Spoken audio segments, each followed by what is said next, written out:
집이요. 모두가 실거주를 해야 되면은 제가 공부를 한번 해봤거든요. 예. 이게 문제가 되는 게 뭐냐면 예. 모든 집을 다 사람들이 사고 싶어 하지 않는다는 데, 그러니까 정말 사고 싶은 로망지가 있고요. 예. 이제 좋은 곳, 예, 살고 맞아요. 싶은 곳, 신축, 뭐 이제 근데 여기는 살긴 좋은데 내가 이렇게 이거를 첫 집으로 구매하면서 첫 집을 사면 영원히 살아야 될 것만 같은 그런 느낌이 들어요. 예, 예. 인테리어도 깨끗하게 하고 막 이러잖아요. 예. 근데 이제 임차에 대한 수요는 많은데 예. 구매하고자 하는 수요가 많지 않은 예를 들면 지방이라든가 아니면 예, 이제 예. 외곽의 수도권이라든가 서울에서도 좀 외곽 지역들은 예. 그렇게 구매 수요가 세진 않은 지역들이 있어요. 실수요. 근데 이제 거기도 어쨌든 살아야 될 이유들이 있잖아요. 예를 예. 들면 집을 모두가 한 채만 가져라라고 하면 잠실에서 살다가 이제 전근을 가게 된 거예요. 그래서 이제 인천이나 이런 데를 전근 가실 때 잠실 집 팔고 그러면 인천에 집을 사야 되잖아요. 이런 불균형들이 발생을 하는데 그러고 싶지 않을 거라는 거죠. 맞아요. 이런 게 좀 고민이 저는 좀 되더라고요. 그러니까 인간의 기본 욕구가 행복을 추구하는 거잖아요. 작년보다 더 나은 삶을 그다음에 이제 추구하는 건데 작년보다 올해가 낫고 올해보다 내년이 더 그렇게 해야 되는 건데 그러면 아까 자기가 산 집에서 계속 살아라는 거는 신혼부부 같은 경우는 아주 정말 낡은 빌라를 내가 어떻게 샀어. 평생 거기서 살라는 얘기가 똑같은 거잖아요. 그게 말이 안 돼. 이상우 사장님, 그 요즘에 이거에 대해서 보유세에 대한 질문 정말 많이 받으시잖아요. 클라이언트 분들한테. 네. 예. 저 올해 행사 때마다 자주 말씀드리는 건데 버티는 게 너무너무 중요해졌어요. 우리나라 사람들이면 모두 체감적으로 이제 DNA에 남아 있거든요. 버티는 거, 생존. 근데 이게 너무 중요해져서 이제는 생존을 하시기 위한 마음가짐, 어떻게 하면 내가 가진 걸 지키는 거 정도가 아니라 내 떼에서 지키는 걸로 끝나는 게 아니라 이걸 내 아랫대로 점점점 내려서 우리 가문의 이 재산이 잘 유지될 수 있는지에 대한 계획을 벌써 좀 세워보셔라. 이 말씀 좀 많이 드리거든요. 안 된대요. 4억만 상속을 이제. 네, 그래서 이제 4억만 상속되고 하는데 저는 어떻게든 간에 좀 정말 마음 단단히 먹고 나는 우리 가족을 지키기 위해서 생존권을 지키기 위해서 어떻게든 해야 되겠다. 이런 마음가짐이 제일 중요한 것 같습니다. 좀 맞아요. 단호해요. 네. 그 악용 선생님이 작년에 해준 칼럼에서 제가 신문 기사에서 너무 감명 깊게 읽었던 것은 대한민국에서 부동산이라고 하는 것은 월급쟁이들한테는 올라갈 수 있는 그 노후를 준비할 수 있는 그런 수단으로 전통적인 방법이었고 그 방법이 아니면 월급을 가지고만 갖고는 노후를 대비하기엔 좀 부족함이 있어서 이것은 계속 돌아가는 그런 시장인데 이 시장을 잘 보존을 하는 것도 중요하다라는 말씀을 하셨었거든요. 김 소장님 이제 마지막으로 정리하면서 한번 말씀해 주실 거 없으세요? 그러니까 결국은 저는 실거주 시장에 굉장히 관심이 많은데 그래서 저는 뭐 20년째 똑같은 말을 외치고 있습니다. 일단 내 집 마련 안 하신 분들은 내 집 마련부터 하셔라라고 말씀을 드리고 임차를 사실 분들도 임박해서 임대차가 다 마감됐을 때 임박해서가 아니라 1년 전, 6개월 전부터 미리 계약해도 된다. 그렇게 좀 선점하라는 말씀을 드리는데요. 근데 과거에도 말씀을 드렸는데 요즘은 거의 진짜 매일매일 말씀을 드립니다. 그러니까 매물이 줄어드는 게 눈에 보이거든요. 그러니까 제일 안타까운 게 매물이 너무 점점 줄어드는 게 너무 안타깝다는 말씀을 드려보고 싶은 것들이고요.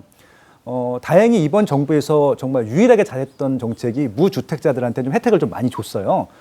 일단 무주택자 분들 중에서 가점이 되시는 분들 같은 경우는 일단은 청약을 좀 빨리 넣으셨으면 좋겠다라고 좀 제안을 드리고 싶고, 그리고 좀 경제적으로 여유가 된다라고 하시는 분들 같은 경우는 대출도 받아서 좀, 그러니까 이런 영끌을 하라는 말이 꼭 이상한 부정적인 얘기가 되는데 저는 영끌해서 집을 사라고 말씀드리거든요. 영끌 해봤자 40%예요.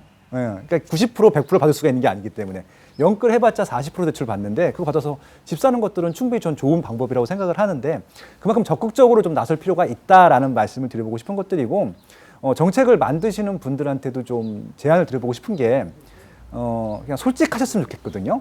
전세를 없애고 싶은 게 목적인지 그런 의심이 들어요. 왜냐하면 계속 전세 물량이 줄거든요. 근데 지금 악유근 선생님께서 여러 가지 정리해 주셨지만 일관되게 전세 물량을 줄이는 정책으로 가고 있거든요.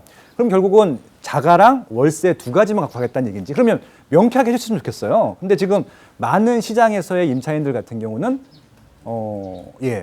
전세를 희망하잖아요. 그러니까 그런 부분들에 대한 정책들 결국 좀 시장에서는 정책이 필요하기 때문에 그러니까 전세가 필요하기 때문에 전세를 좀 많이 만들려는 정책으로서 어떤 것들을 고민하고 계신지 좀 제안해 주셨으면 좋겠거든요. 저희가 정책 얘기를 하다 보니까 이야기가 굉장히 길어지고 있어요. 이제 올해의 20년 얘기는 여기서 좀 정리를 하고요. 네. 저희가 이제 내년으로 21년으로 한번 넘어가 볼까 합니다.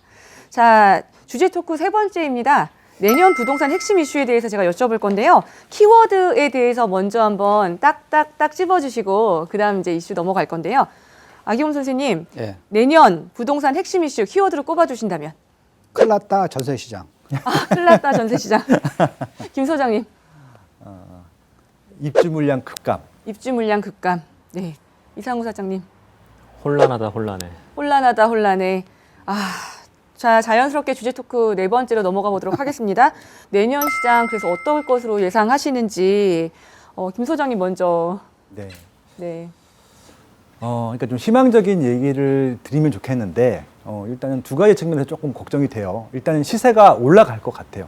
적어도 이제 모든 아파트나 모든 적이 다 올라가는 건 아닐 텐데 이 방송을 보고 계실 분들이 관심 갖고 있는 입지 그런 상품들은 거의 올라갈 것 같아요. 방법이 없습니다. 예, 그래서 지금 물량이 줄고 있기 때문에 그렇고 수요는 점점 쌓이기 때문에 대기 수요층이 쌓이기 때문에 그런 입지들은 더 그럴 것 같고요. 그러면 내년 상승률 이제 결정하실 때 이제 상승률 발표하실 때잖아요. 저희가 모두가 기대하고 안 그래도 있는데. 했어요. 혼자 네. 마음속에서. 근데 좀 불안한 거예요. 그러니까 못 맞출까 봐 불안함이 아니라 그렇게 될까 봐 불안해서 제가 올해는 4라고 했다가 한번 3월 달에 8로 고쳤었는데 맞아요. 그 뒤로 그냥 저 플러스 알파에다 녹여서 말씀드리겠다 했는데 제가 올해 8% 말씀드린 것보다 좀 더 해서 그냥 지금 9.9로 하기로 했어요. 네. 그럼 플러스 알파 있습니까? 그냥 9.9로 하기로 했어요. 네. 그냥 약간 그 신념의 표현이에요. 9.9라는 숫자에서 느껴지시죠? 네. 항상 그 말씀하실 때 내년의 키워드 중에서 이렇게 지역명을 묶어서 아주 히트된 단어를 많이 제조하셨어요. 그 금간구, 서동영 이런 식으로 히트어 제조기가 되셨는데 내년에도 혹시 그 안 키워드가 그래도 있을까요? 그거 시키실 것 같아서 네. 며칠 되게 고민했었는데 오해하지 마시고 그래서 지금 서연고 안과라고 제가 지었습니다. 서연고 안과. 안과. 네. 네. 무슨 꼭 병원 이름 같죠? 네네. 특정 대학 나오신 분들이 꼭 지은 안과 이름 같은데. 메디컬 빌딩 같은 느낌이 네, 좀 드네요. 네. 근데 이상하게 그 5개 지역이 저는 좀 네. 걱정이 돼요. 그래서 좀 유망해 보이는 지역들 5개를 꼽아봤습니다. 네. 말씀해 주실 수 있으세요? 아니면 해도 돼요? 네네. 네. 서는 서울이라고 생각하시겠지만 서울이라는 말은 너무 비겁한 변명이기 때문에 서초, 서초. 네.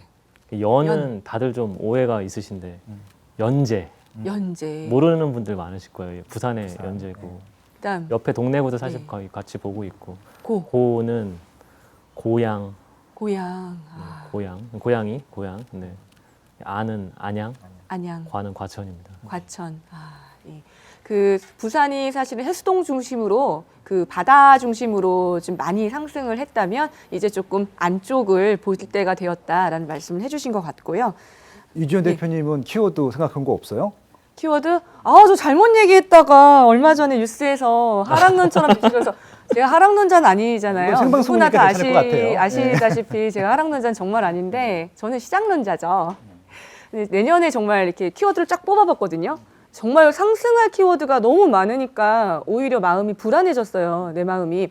뭘 다 봐도 이게 뭔가 약간 밸런스가 맞아야 되는데 내년에 이거 어떻게 되려고 이렇게 되는 거야. 그러니까 키워드를 뽑아보니까 정말 쭉쭉쭉 다 그래요. 그래서 이럴 때 우리가 모두가 안심하고 있을 때 항상 이렇게 뭔가 변수가 예측하지 못한 뭔가의 변수가 있을 것이다. 그래서 진짜 어거지로 한번 그 변수를 찾아봤어요. 그랬던 적이 있나? 근데 있긴 있더라고요. 근데 그거를 이제 조금 마음에, 그러니까 알고 있다 당하는 거랑 없으면 다행이고 만약에 그런 일이 왔을 때 지금 마음속에 알고 있다 당하면 이렇게 예방주사 맞으면 덜 아프잖아요. 그런 것처럼 말씀드렸더니 드디어 시장 전망에도 하락을 예측하는 전문가가 나와.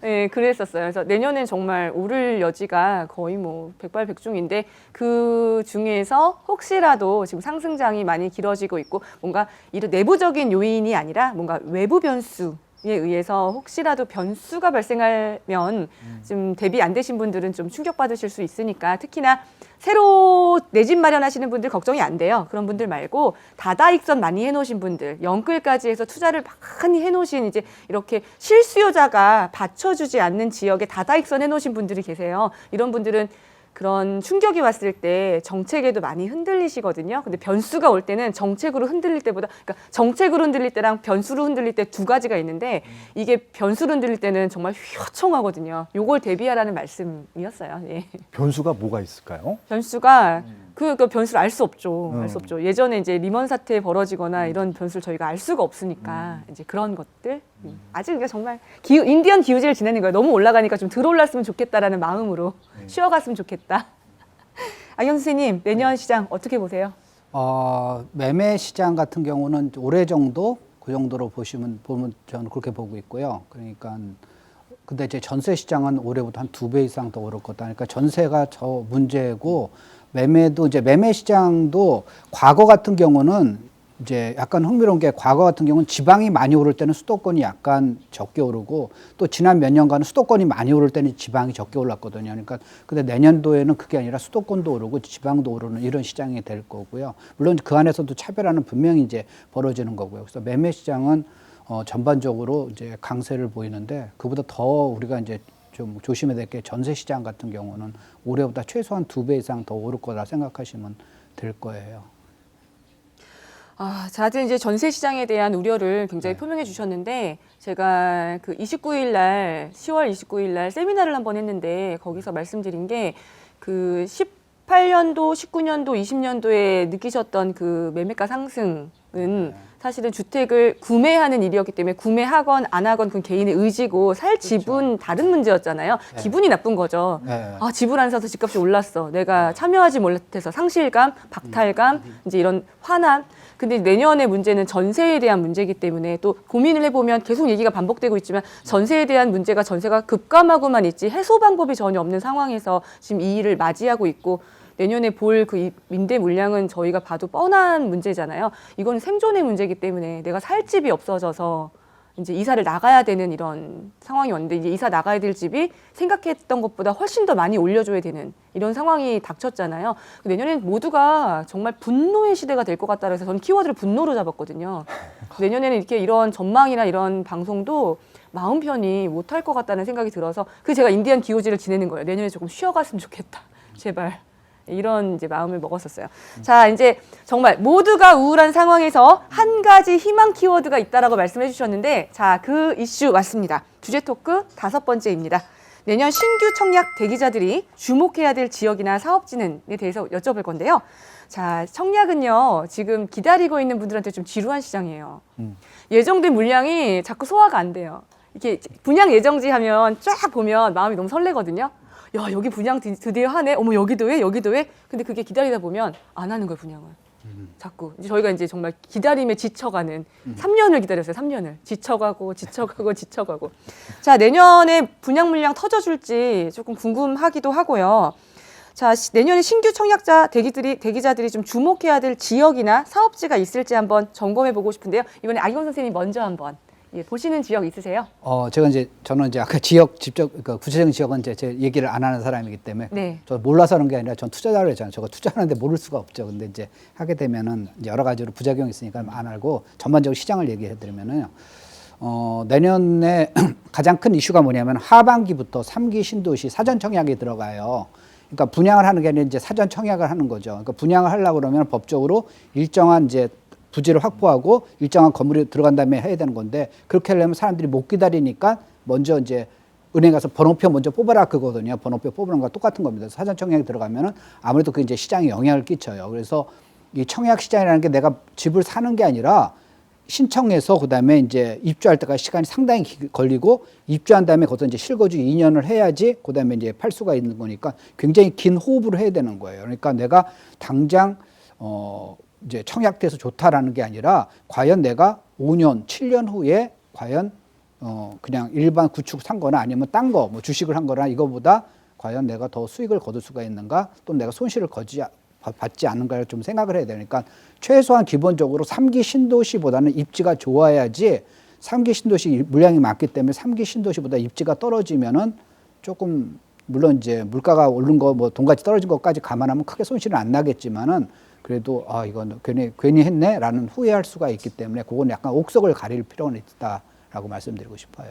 삼기 신도시의 이제 사전 청약을 키워드로 뽑아주셨고요. 예. 여기서 이제 청약을 대기하시는 분들 사전 청약하시되 혹은 이제 구축으로 이제 그 주택을 구매하시는 수요로 전환을 하신다면 혹시라도 삼기 신도시보다 입지가 떨어지면 예. 나중에 삼기 신도시가 완성됐을 때 고생할 그렇죠. 수 있으니 주의해라는 말씀, 당부 말씀까지 예. 해주셨고요. 자, 김 소장님 내년에 이제 청약 시장 어떨까요? 그러니까 저도 본의 아니게 막 거짓말쟁이가 되고 있어서 벌써 3년 전부터 이제 많은 분들이 좀 추천 단지들 여쭤보시잖아요. 청약할 거. 제가 둔촌중공을 3년째 외치고 있거든요. 네. 기다렸다 그거 받으세요. 3년 동안 분양이 계속 밀렸잖아요. 둔촌주공 많이 내.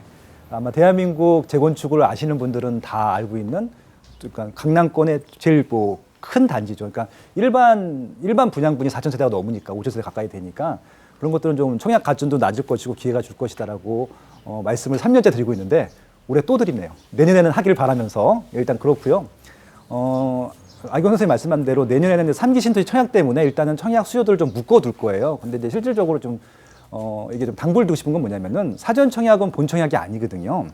그러니까 본 청약하고 한 3년 정도 걸리잖아요. 그러면 아마 사전 청약과 본 청약 기간도 최소한 2년 정도 걸린다고 보면은 실질적으로 입주할 때가 2025년 이후가 되지 않을까 싶어요. 어차피 입주를 하더라도. 그럼 이제 실제 거주하기 위해서 분양받는 분들 같은 경우는 좀 5년, 최소한 5년, 많게는 10년 정도 기다려야 할 수도 있는데, 그러니까 그건 한번 따져보셔야 될 것 같아요. 내가 실제 입주할 수 있는 아파트인가, 어느 시기인가. 그래서 저는 차라리 3기 신도시를 기다리시는 분들, 여유가 있는 분들은 기다려도 상관없겠지만, 분명히 입지가 좋고 쌀 테니까, 그것보다 좀 여유가 있고, 그러니까 경제적인 여유가 있고, 그리고 실제 바로 이사 가셔야 될 분들 같은 경우는 오히려 3기 신도시들보다는 광역교통망들이 개통되는 역들이 있어요. 그러니까 서울은 솔직히 서울 추천드리고 싶은데 너무 비싸기도 하고 가점이 높아야 되니까 기회가 없을 거라고 예상이 되고 서울까지 출퇴근이 가능한 광역교통망이 생기는 역세권 부지들의 신규 아파트들 노려보시는 게 어떨까 그렇게 좀 제안을 드려보고 싶네요. 네. 내년에는 조금 주의해서 봐야 되는 그런 그 분양 물량 중에 재정비 구역 중에 좀 봐야 될 곳들은 혹시 있나요? 그러니까 정비 사업 같은 경우는 일단 일반 분양분이 적기 때문에 네. 희망 고문이 될 것 같아요. 그럼 어차피 가점이 뭐 60점대 이상이 돼야 되기 때문에 30대 분들은 물리적으로 불가능하고요. 40대 분들도 어려울 것 같아요. 그렇죠? 그래서 이제 차라리 그분들은 그냥 조합분을 사시던지 입주권이나 분양권을 사시던지 뭐 아니면 차라리 그냥 일반 매매로 사시라고 오히려 말씀을 드리고 실질적인 도움을 말씀을 드리고 있고요. 정비 사업은 솔직히 다 좋습니다. 그러니까 재건축이든 재개발이든 100% 좋은데 그것들은 좀 다른 영역인 것 같아요. 돈이 많든지 아니면 좀 다른 능력이 있어야 되는 부분들이 있으니까 그것들을 뭐 그냥 100% 다 추천드리고요. 그래서 좀 전략적으로 내가 경제적인 여력이 좀 적고 가점이 낮은 분들 같은 경우는 조금 그 당첨될 가능성이 높은 지역으로 좀 확장해라. 예, 이렇게. 예, 서울만 보지 마시고 예, 그렇게 제안드리고 싶네요. 올해 2020년 상반기에 청약하셨던 분들이 사실은 정말 행운아였던 것 같아요. 돌아보고 나니. 네. 사실 이제 분양가 상한제가 나오고 나서부터 청약 시장이 급감을 했잖아요. 청약 나오는 물건들이. 그래서 지금은 또 아주 작은 단지들, 평소에는 눈여겨보지 않으셨던 단지들이 청약만 하면 소규모 단지라든가 이런 것들이 정말 빅히트를 치는 이런 대이변까지 지금 낳고 있는 이런 상황이에요. 그러니까 정상적인 재건축이 아니잖아요. 조그만 맞아요. 재건축인데 조그맣게. 뭐 300대 1, 500대 1 나오다 보니까 평소 같으면 그건 미분양 나는 단지거든요. 상품적으로 또 매력적인 게 아니라 워낙 그만큼 서울이라는 입지에 수요는 많은데 공급이 적다는 거에 단적인 증명인 것 같아요. 작년 같은 경우를 보면은 둔촌주공 분양을 기다리셨기 때문에 강동구에 분양했던 그 모 작은 단지가 바로 앞에 있는데 그쵸. 그렇게 크게 히트치지 못했었어요. 근데 반면에 올해 청약을 보면 그 정도 규모급이 분양을 해도 정말 완판을 치고 막 몇 대 몇이 몇백 대 일이 나오는 이런 현상을 보여주고 있는데 이상우 사장님, 저는 사장님 페이스북에 정말 열렬한 구독자이고 우수 회원입니다. 잘 알고 있습니다. 김 소장님이 저보다 더 위에 계시죠. 더 위에 계시죠. 최고예요. 시간이 그러니까. 넘었습니다. 아. 우수 회원으로서. 예. 그 우수 회원이 된 배지를 받아. 그런 것도 있어요? 네. 실제로 드리진 않습니다. 아, 그렇구나. 그래서 매주 해주시는 그 분양 브리핑에 대해서 제가 굉장히 도움을 많이 받고 있어요. 정리를 많이 해주시고 또 촌철 살인 멘트 해주시는 게 너무 재밌거든요. 그리고 지금 부동산 라이프 매달 되잖아요. 그 발간되고 있는 부동산 라이프에서도 유망 청약지를 매달 꼽아주시면서 표지 사진에 이제 아파트 사진을 항상 분양 단지로 선정을 해서 보여주고 계시는데. 자, 누구보다도 이제 많이 말씀을 해주실 것 같아서 기대가 큽니다. 내년 분양시장 어떨까요? 사실 아까 김 대표님께서 예. 말씀하셨던 것처럼 사실 그 표지 사진에 그 달에 한 적이 지금 거의 없어요. 그래서 맞아요. 이번 달에 할 줄 알고 넣었는데 한 두세 달씩 밀리는 건 예사라서 내년도를 과연 얘기를 드릴 수 있을지 모르겠지만 내년도는 아까 제가 잠깐 서초라고 말씀드렸는데 서초의 초유명 단지들의 분양이 좀 있었으면 하는 거죠. 지금 매월 밀리고 있는데 이제 매월 정도가 아니라 반기씩 밀리고 있는 상황이고 후분양할지도 모르겠고 정말 모든 게 모르겠어서 그게 첫 번째인데 그냥 실질적인 이제 방송을 보시고 그런 분들은 또 조금 전에 잠깐 말씀하셨지만 저는 2021년도에 청약의 화두는 가로주택 정비인 것 같아요. 그래서 그나마 그러니까 생각지도 않았던 단지들이 생각지도 않았던 입주에 나오니까 가로주택 정비 잘 보셔면 좋겠는데 사실 벌써 300대 1, 400대 1이라서 그냥 안타까움이에요. 그래서 가로주택 준비를 보실 거냐가 분양시장의 화두가 아닐까라고 보고 있고 지방은 또 거꾸로 초대단지의 분양들이 마구 나타나고 있습니다. 그래서 그런 것들 보시면 좋을 것 같습니다. 자, 지방시장도 이제 눈여겨보라고 말씀을 해주셨고요. 제가 이제 가로정비, 재재가라고 해서 재건축, 재개발, 가로정비라고 해서 작년 19년 10월 달 정도에 이제 공부를 대대적으로 하게 됐는데요. 이 가로정비가 생각해보니까 되게 재미있더라고요. 속도가 좀 빠르고 소규모 재건축하고 가로정비의 가장 큰 장점은 사업 시행 인가만 나면 그때부터는 정말 일사천리예요. 제가 재개발을 많이 하고 있는 입장에서는 너무 부러운 거예요. 그러니까 반면에 저희가 분양을 좀 빨리빨리 목격하는 이런 시장을 좀 보고 있는데 자, 이제 마지막 주제 토크 넘어가도록 하겠습니다. 이제 오피스텔, 도시형 생활주택, 생활형 숙박시설, 생숙이라고 하고요. 주거 대체 상품들이 인기가 좀 올라가고 있어요. 특히나 6.17 대책하고 7.10 대책이 나온 직후에는 이런 세금을 절세해 줄 수 있는 주거 상품이지만 아파트는 아닌 이런 상품들이 정말 뜨겁게 인기를 끌었는데 이내 또 정책들이 나와서 이것들을 좀 규제를 하면서 또 시장의 갈림이 명암이 지금 몇 달 사이에 정말 냉탕과 온탕을 막 오고 가는 투자자분들께서 매우 혼란스러운 이런 상황이 지금 지속되고 있는데요. 자, 이 상품들 어떻게 보시는지 김 소장님한테 먼저 여쭙고 싶어요. 그것도 케이스 바이 케이스입니다. 그래서 이제 뭐 관심을 가질 상품들도 있고 관심을 가지면 안 될 상품도 있을 텐데 그 많은 분들이 아파트에 관심이 많은 이유는 딱 하나거든요. 상대적으로 권리 분석이라든지 미래 가치에 대한 추정이 쉬워요. 명쾌하고 누구나 조금만 관심 가지게 되면 이것들이 올라갈 아파트인지 아닌지 다 알 수 있거든요. 근데 이제 아파트가 아닌 비아파트, 그러니까 뭐 다세대 빌라, 그러니까 그러니까 비아파트가 아닌 주택부터 해서 수익형 부동산까지 상품이 굉장히 많은데 이거는 아파트보다 어떻게 보면 수익에 대한 리스크가 많이 크거든요. 그래서 하실 수 있는데 일단은 여러 가지 측면들 수익이 되는지 시세 차익이 나는지 월 수익이 들어오는지에 대해서 꼼꼼하게 분석을 해야 되는데 기본적으로 아파트를 분석하는 양보다 한 10배 이상 정말 깊게 공부해서 그 수익이 나는 원리를 파악하신 분들 같은 경우는 해도 되는데 그렇지 않으신 분들은 저는 무조건 하지 말라고 말씀드리거든요. 왜냐하면은 어려워요. 그리고 이제 지금 워낙 저금리 시대이기 때문에 과거처럼 수익형 부동산들이 뭐 건물 하나 사놓고 월세 받는 뭐 원룸 사놓고 평생 월세를 받는다? 절대 불가능하거든요. 그러니까 지금 수익형 부동산들도 시세가 올라가지 않는 것들은 살 필요가 없거든. 사서도 안 되고. 그렇기 때문에 그런 좀 아파트가 아닌 상품들 같은 경우는 해도 되는데 오히려 지금 틈새 상품이 될 수도 있고 기회가 될 수도 있는데 정말 열심히 공부해야 된다는 말씀을 좀 제안을 드리고 싶네요. 그러니까 어설프게 묻지마 투자하지 마시라고.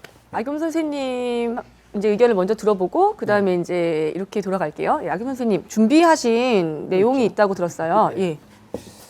오늘 자, 정리맨이십니다. 네. 예. 와우. 그러니까 이제 KB 국민은행 거기 이제 홍보하는 사람은 아니고 홍보팀은 아니고 그 자료를 갖다가 이제 저기 하는데 KB 국민은행에서 이제 그 시세표가 이제 저기 통계가 언제 나냐 1986년 1월부터 나왔어요. 그러니까 옛날에 주택은행이었어요. 국민은행도 있고 주택은행인데 둘이가 이제 머지해가지고 지금 국민은행으로 이제 바뀐 거거든요.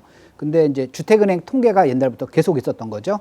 그래서 86년부터 지금까지 이제 34년이 지났습니다. 34년간 이제 통계를 보게 되면은 35년이 다 가가죠.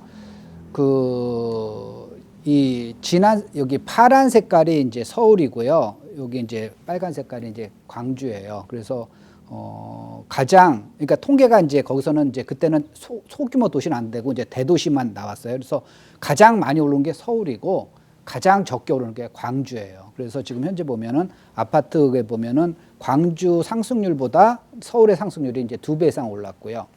자, 그다음에 그런 현상은 단독주택이나 연립주택에도 마찬가지거든요. 여기 단독주택은 다가구 주택이 들어간 거고요. 연립주택에는 다세주택이 들어간 거예요. 빌라 같은 다세주택이 다 포함된 통계입니다. 그래서 단독주택 같은 경우도 보면은 광주 오른 것보다 서울이 훨씬 많이 올랐고 심지어 다세대주택이나 연립주택, 빌라 이런 거는 광주는 오히려 마이너스고 이제 서울은 많이 올랐어요. 자, 이거 보면 어떤 사람은 아, 그래. 서울이 많이 올랐으니까 서울이 거품 있는 거 아니야? 이제 전세 시장도 찾아보면은요. 전세 시장도 광주보다는 서울이 훨씬 더 많이 올랐어요. 그 얘기 무슨 얘기냐면은 서울에 이제 주택 수요가 많다는 거죠. 근데 제가 말씀드린 포인트는 뭐냐면은 자, 그러니까 이제 서울은 입지가 좋고 광주가 입지가 떨어진다라고 하게 되면 이제 광주에 계신 분은 기분 나쁘니까 근데 예니까 예예요. 자, 서울보다 광주가 입지가 떨어진다고 가정을 하면은 입지가 떨어지는 아파트가 228%가 올랐잖아요. 입지가 좋은 서울의 단독주택이나 연립주택보다 훨씬 많이 올랐다는 거예요. 그러니까 보통 이렇게 질문하세요. 돈이 많으면 입지가 좋은 아파트를 사야겠지만은 아기금융 전 돈이 적으니까 둘 중 하나 선택해야 됩니다. 입지가 좋은 빌라를 사야 될까요? 입지가 떨어진 아파트를 사야 될까요?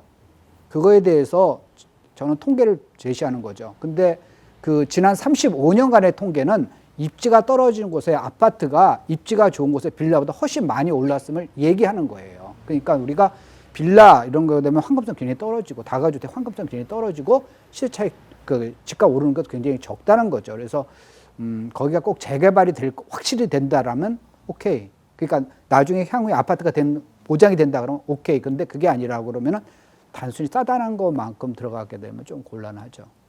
저는 악용 선생님하고 예전에 한번 같이 차를 타고 온 적이 있는데 그때 악용 선생님이 이런 말씀을 하셨어요. 아파트를 사는 것도 결국은 땅을 사는 거다. 대지 지분이라는 것을 간과하면 안 된다라는 말씀을 하셨는데 그 말하고 좀 일맥상통되는 이야기인 것 같아요. 자, 이 대표님, 그 요즘에 이런 틈새 상품들 많이들 물어보시죠? 네, 예. 많이 물어보시죠. 어떤 거를 주로 많이 물어보세요? 결국 그 주택수 가산되냐 안 되냐. 주택수가 주택수에 포함이 되냐 안 되냐. 네, 그런 거로 인해서 이제 뭐 이렇게 갈아타서 이렇게 어쨌든 투자를 좀 많이 하고 싶으신데 이게 좀 좋아 보인다. 뭐 이런 질문들 많이들 하시죠. 그래서 그런 거의 핵심은 그건 것 같아요. 이제 아까 생활형 숙박시설이든 오피스텔이든 뭐든 간에 이게 최근 몇 년간 또 대형 건설사들의 엄청난 노력으로 상품성이 되게 좋아진 것들이 있거든요. 그러니까 정말 옛날식의 이상한 상품을 공급하는 회사들도 여전히 많지만 상품성이 되게 뛰어난 것들을 공급하는 데들이 있어요. 물론 얼마 전에 또 높으신 분이 거기서 살면 안 된다고 그러셨는데 뭐 다들 사실 반은 사시겠죠. 숙박도 하시고 사시겠지만 결국은 우리가 어떤 평면을 지금 사람들이 소비를 원하는가, 어떤 상품을 원하는가에 어떤 위치, 어떤 상품이 소비가 될 수만 있는 것만 보인다면은 해도 되고 안 해도 되고는 굉장히 명확하게 보이는 것 같아요. 근데 저는 최근에 현대건설을 비롯한 수많은 건설사들의 상품들은 좀 상당히 좋았던 것 같아요. 그러니까 그게 흔히 말하는 아파텔이라고 말하는 것들도 기존의 오피스텔하고는 확실히 구분되는 것 같고 또 그런 것들이 나름 규모도 엄청 큰 데들도 많고 그런 것들과 그냥 일반 뭐 전용 뭐 10몇 제곱미터 이런 오피스텔하고는 확실히 좀 구분할 필요 있는데 서류상으로는 아마 같을 겁니다. 맞아요. 이 지금 말씀하는 그 틈새 상품들은 이렇게 원룸형인지 아니면 1.5룸인지 아니면 정말 아파트처럼 생겼는데 형태만 이렇게 갖고 있는 건지에 대해서 구분을 좀 저희가 해야 될 것 같고 저도 이 현대건설에서 최근에 지은 이런 틈새 상품들의 카탈로그를 좀 많이 봤는데요. 요즘 거의 아파트하고 거의 똑같이 이렇게 나오는 그런 유사 상품인 것 같아요. 그리고 사실 이런 오피스텔이라든가 특히나 또 생활형 숙박시설 같은 경우는 그 상업지에 이게 지어지잖아요. 그러니까 이런 게 또 키워드가 비 안 맞고 들어가는 이런 키워드, 전철역이라든가 뭐 역세권에서 아주 가까운 그런 시설이 좋은 곳에 지어지는 이런 것들은 또 좀 굉장히 인기가 있을 듯한 요소일 것 같긴 해요. 일단 지금 이제 주거에 대한 공급이 좀 줄었잖아요. 그러니까, 예. 결국 지금 이제 주요 입지에 좋은 입지에 주거가 공급이 못 되다 보니까 오히려 주거 입지보다 더 좋은 초역세권 입지를 주거로 개발하자는 니즈가 나오는데 그건 법적으로 안 되다 보니까 그런 입지들에다가 이런 주거가 아닌 상품들을 개발하는데 바로 이제 주거용 오피스텔이라든지 뭐 그런 이제 생활용 숙박시설 같은 경우가 생기거든요. 그러다 보니까 실제 사람들도 원체 새 아파트들을 좋아하다 보니까 공급이 안 되다 보니까 그런 것들도 굉장히 수요가 증가를 했어요. 그러니까 오히려 살아보니까 더 편하기도 하고 말씀하신 대로 상가도 있고 때문에 지하철 바로 연결돼서 비 안 맞고 왔다 갔다 할 수도 있고 그리고 조금 이제 어떻게 보면은 맞벌이 부부라든지 좀 재산상에 좀 여유가 있는 분들 같은 경우는 서비스가 들어가는 시설들에 대해서도 굉장히 좋아하거든요. 레지던스 같은 경우도 제가 현대건설이랑 그 고양시 덕양구에 삼성역에 있는 시스템 삼성 그 주거용 오피스텔이거든요. 사람들이 다 아파트인 줄 알아요. 그리고 실적으로 전세 계약을 맺는 사람들 봐도 아파트인 줄 알고 계약을 하더라고요. 그러니까 그 정도로 지금은 주거용 오피스텔 같은 경우도 아파트랑 동일한 성격으로 그렇게 좀 운영이 되거나 입지적인 역할이라든지 상품 역할을 한다게 되면은 수요가 분명히 있고요. 있는데 중요한 건 뭐냐면은 아파트랑 분명히 다른 상품이거든요. 그건 알고 들어가시는 게 맞을 것 같고요. 그래서 실질적으로 이것도 굉장히 입지일 텐데 입지가 좋은 데들 같은 경우는 주거용 오피스텔과 생수도 가격이 오릅니다. 생수도 굉장히 많이 오른 지역들도 있고요. 그래서 과거보다는 수요가 증가했기 때문에 그런 것들도 하나의 좀 틈새 상승이 될 수 있을 것 같거든요. 말씀하신 대로 주거엔 또 안 들어가면서 시세 차익도 볼 수 있고, 근데 다만 이제 월세는 수익률은 안 나와요. 그건 좀 명확하거든요. 그래서 이것들도 시세가 올라갈 수 있는 입지인지를 공부를 해야 된다. 입지 공부해야 된다. 예, 그런 좀 제안도 드리고 싶네요. 오피스텔은 할 말이 참 많은 사람인데요. 예, 이주연처럼 하지 말아라 이런 거죠. 그렇죠. 제가 이제 월세에 정말 관심이 많아서 처음에 다주택자가 되기 시작할 때 사실 저는 오피스텔을 이제 많이 다수 매입을 하면서 월세로 이제 입문을 했는데요. 이게 보유를 하다 보니까요. 많은 투자 선배님들은 오피스텔로도 참 이제 수익을 많이 보셨어요. 근데 저는 과공급 기간에 네. 오피스텔이라는 종목을 하필이면 네. 그것도 원룸을 이렇게 월세를 볼 때는 원룸이나 1.5배룸이나 투룸이나 차이가 크지 않기 때문에 특히 이제 오피스텔은 투자하는 공식들이 있거든요. 그러다 보니까 이제 거의 오피스텔 10년 정도 이제 보유하게 되었는데 시세 차익이 거의 미미한 거예요. 이거에 대한 고민을 좀 했어요. 월세는 좀 괜찮은데 당최 이게 지금 상승장인데 도대체 상승이 안 되니까 이 궁금증을 찾아봤더니 그 근간에는 너무 비슷한 평면대의 상품들이 대량 공급이 되는 거예요. 오피스텔, 그다음에 요즘엔 많이 하는 청년주택, 역세권 청년주택이라든지 이런 식으로, 그다음에 다가구 다세대도 인허가를 정말 많이 해줬잖아요. 이런 것들 때문에 그 원룸이라고 하는 1인 가구용 그 시설이 과다 공급이 되어 있는 이런 상황에서 지금도 들리는 이야기들을 들어보면 지금 계획이 많이 잡혀 있고 또 이제 지금 지어서 저희가 목격하고 있는 그런 시설들을 보면 정말 용적률 빽빽하게 정말 많은 가구 수들이 들어와 있거든요. 그럼 저는 그거 볼 때마다 숨이 막혀요. 이런 이제 경쟁 상품에 대한 물량들은 조금 공부를 하시고 고민을 해보신 다음에 가시는 게 좋을 것 같아요. 이게 전부 다 주택수에 다 영향을 미치거든요. 맞아요. 이게 약간 이제 변수가, 네. 그러니까 이제 오피스텔도 지금 주거용 주택수에 잡히잖아요. 그래서 이제 최근에는 이제 주택수가 굉장히 세금하고 민감하기 때문에 그게 이제 발목을 잡는 하나의 요소인데, 그게 이제 업무용 같은 경우 주택수에 잡히지 않기 때문에 그거는 약간 새로운 틈새 시장이 될 것 같아요. 그리고 이제 코로나 사태 이후로 이제 홈 오피스 그 시장이 앞으로 이제 뜰 거거든요. 그러니까 자기가 집에 있고 그다음에 집에 재택근무를 하는데 집에서 침대에서 그 일하는 거 굉장히 생산성이 떨어져요. 그러니까 재택근무를 하더라도 자기가 넥타이 매고 출근할 수 있는데 집 가까이 있는가 그런 사무실 같은 경우를 갖다 여유가 있는 사람 같은 걸 마련하고 싶은 그런 수요가 이제 앞으로 점점 생길 겁니다. 그래서 코로나가 이제 1년에 끝날 것도 아니고 그래서 우리나라가 이제 앞으로 재택근무 그 시장이 점점 열리면은 그런 시장은 조금 더 생길 수는 있어요. 거기서. 오피스텔 같은 경우는 이제 월세가 어느 순간부터 자꾸 세입자분들께서 전세를 원하세요. 원룸인데도 불구하고 전 월세 받으려고 한 거잖아요. 근데 전세를 원하시니까 그 이자가 전세가 좀 더 저렴을 해서 그렇대요. 그렇죠. 이런 것들도 고민을 하다 보니까 그럼 월세가 자꾸 줄어드는 거예요. 고민이 좀 되더라고요. 근데 반면에 또 요즘에는 그런 전세가 이렇게 올라가고 전세가 또 이제 많다 보니까 투자금이 또 줄어들거나 소위 이제 내 돈이 안 들거나 이런 것들도 이제 매력적인 요소로 다시 또 부각이 되는 이런 타이밍 같아요. 오피스텔 하나도 안 올랐다 그랬잖아요. 근데 전세는 많이 올랐거든요. 이런 것들도 고민해 볼 포인트는 좀 될 시점인 것 같아요. 하여튼 포인트는 취등록세, 그다음에 양도소득세, 그다음에 임대소득세에 대한 영향을 많이 주고 있기 때문에 이런 오피스텔, 도시형 생활주택, 그다음에 생활형 숙박시설들을 고려하실 때는 다각도로 고민을 하신 다음에 지금 선택을 하셔야 된다라는 생각이 듭니다. 자, 오늘 이야기를 이렇게 나누다 보니까요, 어느덧 시간이 훌쩍 지났어요. 시계 보면 깜짝 놀랄 정도로 지났죠. 네. 자, 오늘 다들 어떠셨어요? 선생님부터. 재밌었어요. 네, 재밌었어요. 다행입니다. 네 분 같이 모여가지고 하는 것도 처음이고 네. 재밌었습니다. 예. 김 소장님. 네. 저도 행사를 많이 주최하잖아요.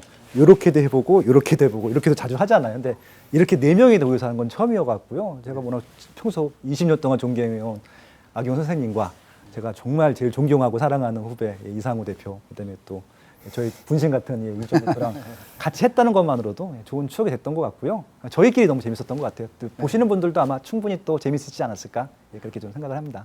이상호 사장님. 네. 그저 영광입니다. 이런 자리에 불려왔다는 것부터 그리고 또 뭐 종종 뵙는 분들이지만 사실 행사 처음이라 저도 사실 좀 어떻게 될지 궁금했었는데 그냥 영광입니다. 너무 좋았어요. 저는 그 캐스팅 보드를 봤고요. 우리 현대건설의 캐스팅 능력에 정말 감탄했어요. 와, 어떻게 이런 캐스팅을 한 자리에 되게 어려운 일이잖아요. 그래서 정말 현대건설의 그 캐스팅 능력은 정말 엄지척입니다. 내년에 분양도 좀 기대가 되고요. 자, 시청자 여러분 오늘 어떠셨나요? 저희 4명의 전문가 패널은 오늘 행사가 이제 매우 만족스럽고 그다음에 많은 걱정과 우려 속에서 내년 시장 전망도 좀 해드렸고요. 때로는 거침없는 정책에 대한 비판도 같이 이제 거들면서 오늘 이제 행사를 마쳤는데요. 자, 저도 과거를 돌아보고요. 그다음에 또 이제 미래를 찾아가는데 굉장히 도움을 많이 받은 것 같고요. 그다음 오늘 출연한 출연자분들 덕분에 저도 매우 기뻤고, 네, 앞으로도 종종 이렇게 시청자분들하고 찾아뵙는 기회가 힐스 캐스팅을 통해서 좀 계속 이어졌으면 좋겠고요. 다음 시간에는 오늘 조금 어렵고 좀 부담되는 이야기들 많았고 걱정 좀 많이 해주셨잖아요. 다음엔 조금 더 희망찬 얘기로 분양 정보와 함께 더 자주 뵐 수 있었으면 좋겠습니다. 오늘 나와주셔서 정말 감사드립니다. 고맙습니다. 감사합니다. 감사합니다. 네, 장시간 시청해주신 시청자분들 감사드립니다. 오늘 생방송 라이브 중간에 조금 이 부족함이 있었는데요. 너그럽게 봐주시고요. 저희가 지금 이렇게 야외에서 한옥에서 촬영을 하고 있거든요. 그래서 현장에 조금 소음이 있었습니다. 네, 장시간 같이 해주신 여러분 감사드립니다. 고맙습니다.